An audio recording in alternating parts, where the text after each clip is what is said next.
We share a history by the land here, and I think history needs to be told. Those stories are important to tell because you don't want to forget. You want to remember those. It's about owning our full story, and I think it's really important for Broomfield residents and Broomfield staff to know about our larger history. With the Broomfield Sister Cities program, it's about common memory. So the most important part of our relationship with the Cheyenne and Arapaho tribes is really just the building of relationships. And our biggest event that we've done together is our official signing ceremony. On March 22nd, 2025, the mayor of Broomfield, Guyleen Castriata, and the governor of the Cheyenne and Arapaho tribes, Reggie Wasini, signed a Sister City agreement, forging a new path forward between the two communities. In April 2025, a group of Broomfield Teen Council members stopped at Sand Creek on their way to Oklahoma. These aren't nameless faces, these aren't nameless places. We are there and we are able to connect with them, and we understand that these are real people just like us and that we are more similar than we are different. I think that we learn a lot about the history of certain things that happened with Native Americans, and this trip allowed me to kind of put that into place and see that something that actually happened to these people, and I thought that was something that's really going to sit with me for a while.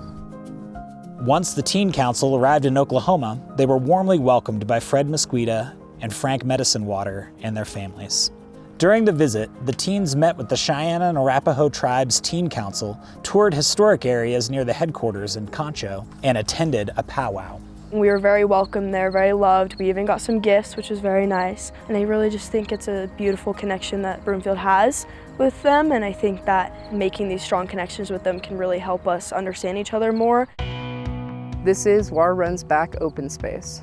With this site, we had a request from our advisory committee when we acquired the property to have a name that has Indigenous ties. And so with that, we needed to make sure we had a relationship with our tribal partners first. And we were out on site and talking with our tribal partners and explaining, like, here's a couple interesting features of the site, including community ditch, which looks like it runs back towards the mountains. One of our tribal partners kind of leaned back on his heels and he was like, well, I think you should name the property Water Runs Back. And from there, we were able to officially adopt the name Water Runs Back Open Space for this beautiful site behind me.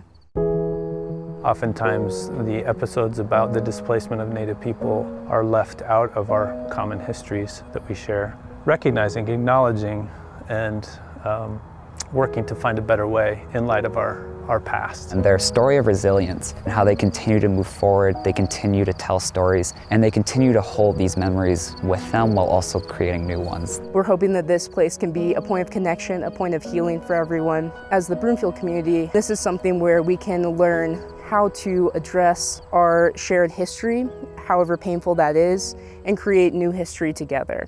Our relationship with the Cheyenne and Arapaho tribes is part of the deep equity work that Broomfield is committed to. Understanding both the pain and triumphs of the past and present through listening to our new friends and partners from the Cheyenne and Arapaho tribes helps us to forge a more hopeful and just future as a community. Seeing community leaders come together, focused on restoring relationships and remembering the history of our country so that we don't repeat the mistakes of the past is hugely important. This is the sort of work that makes Broomfield special. It grows our empathy and understanding in countless ways.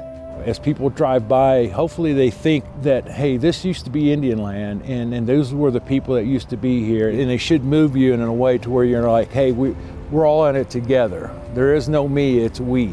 But that's the way the Arapaho are, to this day too. We're still open, we're very, very friendly. We were called, traders by, the other tribes because we would move between the tribes to trade. We share a history by the land here. By preserving history and telling that history, I believe people will begin to know who we are.